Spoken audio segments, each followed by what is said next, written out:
سلطان رکن الدین بائبرس قسط نمبر 5 مصنف اسلم راہی MS سلطان بائبرس اور برکائی خان کے اتحاد اور تعاون سے ہلاکو خان تباہ ہو کر رہ گیا تھا۔ اسے یقین ہو گیا تھا کہ کسی بھی وقت برکائی خان اور بائبرس نے بیک وقت اس پر حملہ کر دیا تو ان کے دو طرفہ حملوں سے اسے اور اس کی لشکریوں کو نیست و نابود کر کے رکھ دیں گے۔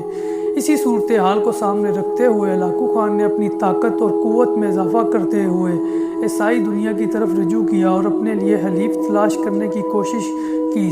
سب سے پہلے اس نے قسطنطنیہ کے شہنشاہ کو ایک لچھے دار خط لکھا جس میں اس کی لڑکی ماریہ کا رشتہ اور اپنے لڑکے اباقہ خان کے لیے مانگا تھا۔ اس کے ساتھ ہی اس نے انگلستان کے بادشاہ کے علاوہ پاپائے روم کو بھی خط لکھا کہ ہمیں مصر کے خلاف متحد ہو جانا چاہیے۔ قیصر روم نے تو کسی ہچکچاہٹ کے بغیر ہلاکو خان کی تجویز منظور کر لی، لیکن انگلستان کے بادشاہ اور پاپائے روم نے اپنے اندرونی جھگڑوں میں مبتلا ہونے کی وجہ سے اس سلسلے میں ہلاکو خان کو کوئی حوصلہ افزا جواب نہ دیا۔ دوسری طرف سلطان بائبرس کو جب خبر ہوئی کہ ہلاکو خان قسطنطنیہ کے بادشاہ کی بیٹی کا رشتہ حاصل کر رہا ہے، اس طرح وہ اپنی طاقت اور قوت میں اضافہ کرنا چاہتا ہے۔ جب قسطنطنیہ کے بادشاہ کے ساتھ اس کا رشتہ قائم ہو جائے گا تو لازمی تھا کہ قسطنطنیہ والے اپنے لشکر ہلاکو خان کی مدد کے لیے روانہ کریں گے۔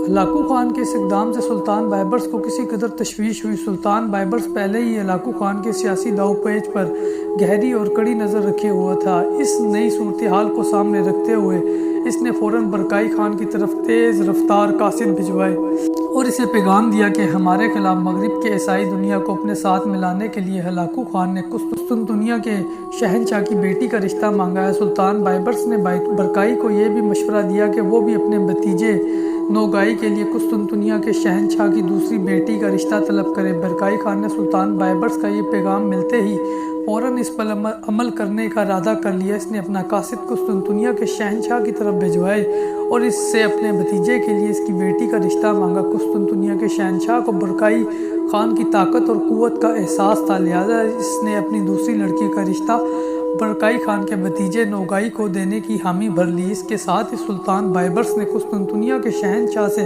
ایک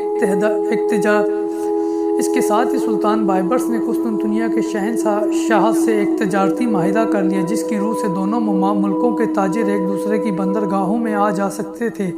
اس طرح سلطان بائبرس نے قسطنطنیہ کے شہنشاہ کو عالمی سیاست میں بالکل غیر جانبدار بنا کر رکھ دیا تھا۔ اس دوران ہلاکو خان کی بدبختی کچھ اس طرح ہوئی کہ اس کی برکائی خان کے ساتھ جنگ شروع ہوئی۔ اس جنگ میں برکائی خان اور اس کے بھتیجے نوگائی نے ہلاکو خان کو بدترین شکست دی۔ شکست اٹھا کر ہلاکو خان اپنے لشکر کے ساتھ بھاگا اور ایک منجمد دریا کے اوپر سے گزرتے ہوئے اس کے ان گنت لشکری ہلاک ہو گئے۔ اس شکست کو ہلاکو خان کو اس قدر صدمہ ہوا کہ اس جنگ کے بعد وہ مر گیا۔ اس کی موت کے چند دن بعد ہی اس کی عیسائی بیوی دکوزہ خاتون بھی اس دنیا سے کوچ کر گئی۔ ہلاکو خان اور اس کی بیوی دکوزہ خاتون کے مرنے کا عیسائی دنیا کو بے حد دکھ اور صدمہ ہوا اور انہوں نے مسلمانوں پر الزام لگایا کہ ان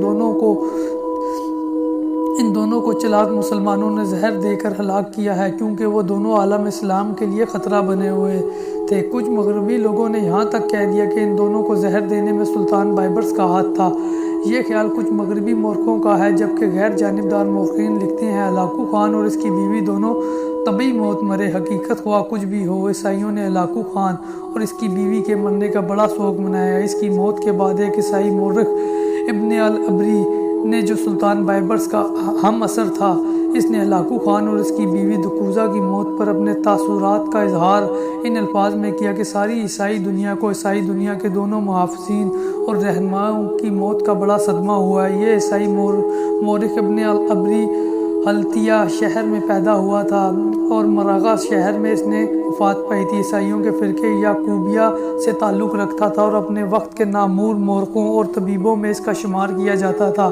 اس نے عربی اور سریانی میں 30 سے زائد کتابیں لکھی تھی۔ ہلاکو اور اس کی بیوی دکوزہ کی موت پر ایک اور عیسائی مورخ اسٹیفن نے ہلاکو خان کا ماتم کرتے ہوئے ان الفاظ میں اپنے تاثرات کا اظہار کیا ہے: شہنشاہ دنیا کا مالک عیسائیوں کا آسرا مر گیا اور اس کے بعد اس کی بیوی دکوزہ خاتون نے وفات پائی۔ نیکی میں ان کا مرتبہ قسطنطنیہ اور اس کی ماں ہیلن سے کم نہیں۔ اس طرح ہلاکو خان، جو اپنے آپ کو مسلمانوں کے لیے قہر خدا بندی خیال کرتا تھا، اپنے انجام کو پہنچا۔ ان حالات میں ہلاکو خان اگر نہ مرتا اور کچھ مدت اور زندہ رہتا تو اس کے زندہ رہنے سے کوئی فرق نہ پڑتا، اس لیے کہ سلطان بائبرس نے اس کا مقابلہ کرنے کے لیے اس قدر طاقت اور قوت پکڑ لی تھی کہ وہ کسی بھی محاذ پر اکیلا بھی ہلاکو خان پر ضرب لگا کر اسے شکست دینے کے لیے بالکل تیار تھا اور مستعد تھا۔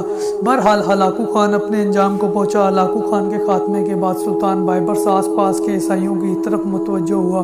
اگرچہ سلطان نہایت راسخ العقیدہ مسلمان تھا، لیکن عیسائیوں اور دوسرے مذاہب کے پیروکاروں کے خلاف اس کے دل میں ذرہ برابر تعصب نہ تھا۔ سلطان بائبرس کی مملکت میں بے شمار عیسائی آباد تھے جن کی تعداد ہزاروں تک پہنچتی تھی۔ ان لوگوں کو عسکری خدمت سے مستثنی قرار دیا گیا تھا اور اس کے عوض وہ جزیہ کی ایک معمولی رقم حکومت کو ادا کرتے تھے۔ اس کے سوا انہیں شہریت کے مکمل حقوق حاصل تھے اور وہ سلطان کی مملکت کے اندر اپنی مذہبی رسومات بھی نہایت آزادی کے ساتھ ادا کرتے تھے۔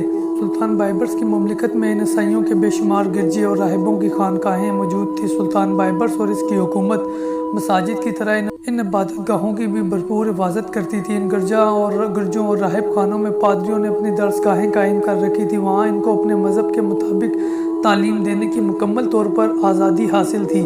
سلطان بائبرس کی اس رواداری کے باوجود ارض مشرق کے صلیبی، جنہوں نے لبنان، شام اور فلسطین کے کئی علاقوں بالخصوص بحیرہ روم کی ساحلی بندرگاہوں پر غازبانہ قصبہ کر اپنی ریاستیں قائم کر رکھی تھی، وہ سلطان کو اپنا بدترین دشمن خیال کرتے تھے اور یہ عیسائی ہر وقت یورپ کے علاوہ منگولوں کے ساتھ مل کر اسلام دشمن سرگرمیوں میں ملوث رہتے تھے۔ سلطان نے ان شریر النفس صلیبیوں کے ذہن کو بھانپ لیا اور شام، فلسطین اور لبنان کو ان کے ناپاک وجود سے پاک کرنے کا تہیہ کر لیا تھا۔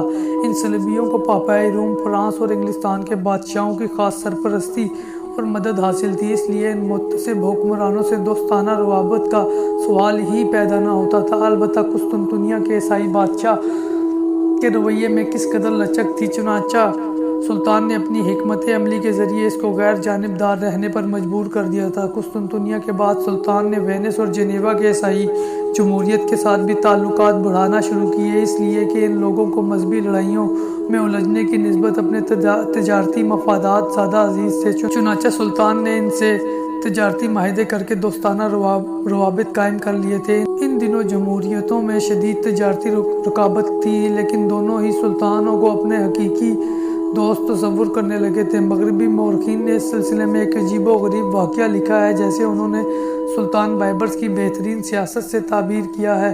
ان کا بیان ہے کہ ایک دفعہ ان دونوں ریاستوں کے تعلقات سخت کشیدہ ہو گئے۔ فریقین نے سلطان سے درخواست کی کہ وہ ثالث بن کر ان کے جھگڑے کا فیصلہ کروا دے۔ چنانچہ سلطان نے اس معاملے میں ایسا رویہ اختیار کیا کہ دونوں ریاستوں میں صلح ہونے کے بجائے جنگ چھڑ گئی اور ان کی بحری بیڑے بحیرہ روم میں ایک دوسرے کے متصادم ہوئے۔ اس طرح سلطان بائبرس نے اپنی حکمت عملی سے ان دونوں ملکوں کی طاقت اور قوت کو کمزور اور پاش کر دیا تھا۔ مغربی مورخوں کے اس بیان پر مسلمان مورخ لکھتے ہیں، معلوم نہیں مغربی مورخوں کے اس بیان میں کس حد تک صداقت ہے۔ یہ واقعہ ہے ان دونوں ریاستوں کے تعلقات سلطان سے بدستور دوستانہ رہے۔ ان واقعات کے چند ہی سال بعد عیسائی دنیا سے روابط کے سلسلے میں سلطان نے ایک قدم اور آگے بڑھایا۔ اس دوران سلطان بائبرس کو اپنے مخبروں اور اطلاعیہ گروں کے ذریعے معلوم ہوا کہ اٹلی اور ستالیا کے فرما روا منفریڈ اور پاپائے روم میں انبن ہو چکی ہے، یہاں تک کہ پوپ نے اٹلی اور ستالیا کے فرما روا کو کلیسا سے خارج کر دیا۔ اس کی وجہ یہ تھی کہ اٹلی اور ستالیا کا فرما روا منفریڈ ایک علم دوست اور مسلم نواز حکمران تھا۔ اس نے اپنی مملکت کے مسلمان باشندوں کو نہ صرف کامل مذہبی آزادی دے رکھی تھی، بلکہ کئی مسلمانوں کو اس نے اپنی حکومت کے اندر اعلیٰ عہدوں پر بھی فائز کر رکھا تھا۔ ان حالات کو سامنے رکھتے ہوئے سلطان بائبرس نے اپنی مملکت کے چوٹی کے عالم اور قاضی ابن واصل کی سرکردگی میں ایک دوستانہ سفارت اٹلی اور ستالیا کے بادشاہ منفریڈ کے دربار میں بھیجی۔ منفریڈ نے سلطان کے ان سفیروں کا بہترین اور پرتپاک انداز میں خیر مقدم کیا۔ اس وفد کی وجہ سے اٹلی اور ستالیا کے حکمران اور سلطان کے درمیان بھی دوستانہ مراسم قائم ہو گئے تھے۔ جب تک سلطان بائبرس اور بادشاہ منفریڈ زندہ رہے، ان کے درمیان نہایت خوشگوار تعلقات قائم رہے۔ ان تعلقات کو اٹلی اور فرانس کے حکمران شک و شبہ کی نگاہ سے دیکھتے تھے، لہٰذا سن 1266 میں پوپ اور فرانس کے بادشاہ کے متحد لشکر نے منفریڈ اور پر لشکر کشی کر دی اور اسے شکست دے کر قتل کر دیا۔ اس کے قتل کے بعد ہی مصر اور اٹلی کی دوستی بھی ختم ہو گئی۔ سلطان بائبرس نے اپنی حکومت کے ابتدائی 5 سالوں میں منگولوں کی کمر توڑ کر رکھ دی تھی، ان کی طاقت کو اپنے سامنے کچل کر رکھ دیا تھا، یہاں تک کہ ہلاکو اور اس کی بیوی بھی مر چکے تھے۔